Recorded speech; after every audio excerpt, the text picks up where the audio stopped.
दश दफा दाबी में डाक्तर एक घंटिया ओपीडी बंद। नवरंगपुर जिला उमरकोट उपखंड चिकित्सालय डाक्तर धर्मघट चलाई। कलाब्याज पिंधि डाक्तर माने एक घंटिया प्रतिवाद करुछंती।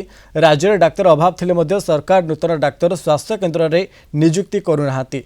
अन्यपटे डाक्तर उपरे हिंसा अतिरिक्त चाप उपयुक्त भत्ता न मिलने को नहीं डाक्तर माने असंतोष प्रकाश करिसेंती। तेणु प्रत्येक दिन 10 टा 11 पर्यंत 1 घंटा ओपीडी सेवा बंद रखुंट। डाक्तर धर्मघट जो रोगी अनेक असुविधार सम्मुखीन होती। कथा हूँ आमर लक्ष्य ना जे कौन स्ट्राइक करवा कि रोगी सेवा को कौन प्रकार व्याघात सृष्टि करवा। आमर मूल उद्देश्य हूँ आम प्रति आमर जो दाबी गुड़ाक अच्छी सरकार से सचेतन हूँ। खाली सरकार न पब्लिक सचेतन हूँ।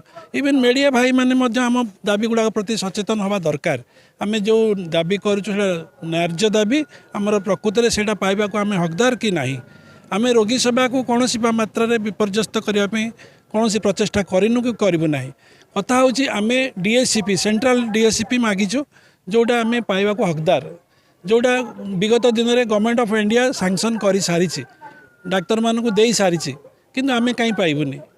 डीएससीपी पाइबा आम संपूर्ण हकदार किंतु से सेंट्रल स्केल रे आम पाऊना। ओमसा तरफ आमर किछिटा डिमांड्स रखा जाइछि। सरकार को आम गुहारी करूछु कि से जिनस गुड़ा सब कंसीडर करंतु। आउ गोटे पॉइंट तादिरु मु कहया को चाहिबी जोटा कि बहुत इंपोर्टेंट बहुत गुरुत्वपूर्ण सेटा होछि डॉक्टर्स मानकर सेफ्टी। आउ एटा मु खाली कहूनी कि केवल आपण फीमेल डॉक्टर्स मानक सेफ्टी इवेन मेल डॉक्टर्स मानकर भी सेफ्टी बहुत इंपोर्टेंट हो जाइछि। जोटा कि आमे बहुत थर सरकार को दाबी कला परे भी से सेमती किछि एक्ट आणु नाहंती जहा द्वारा कि ए सेफ्टी उपरे किछि ठोस कार्य हेई परिबो। डॉक्टर बाबू कौन स्ट्राइक रे अछंती हम एबे जाके देखाई पारु। मोर खास होउछि छाती बिंदा भी होउछि। मु तो आसी डाक्टर बाबू नाहंती हैरान औषध पत्र नेले सिना भलो।